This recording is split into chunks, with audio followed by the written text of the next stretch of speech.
అరే చిన్ని ఎక్కడున్నావు? నేనిక్కడే ఉన్నానక్క. నువ్వెక్కడా? నేనిక్కడ P22 దగ్గరున్నా. లేదక్క, నే B22 అని చెప్పా. నువ్వు చెప్పావు పీతో పప్పు అని. B ఫర్ బాబు అక్క. సరే నేను వస్తున్నాను. This girl no absolutely no responsibility. చిన్ని చిన్ని ఏం చేస్తున్నావు? డిక్కి తెరు.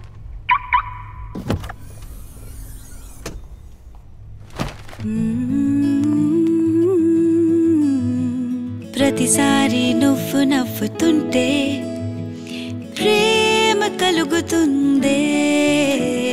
నీ సంతోషంలో మనసు కొంచెం గతి తప్పిపోతున్నదే. Oh my god, hi. B for beautiful అక్క. 212 పట్టిన ప్రపంచమే so pretty. కొన్ని చీరలు అందంగా కనిపిస్తాయి. తనేరా చీరలు అందమైన అనుభూతిని కూడా ఇస్తాయి. తనేరా, a Tata product.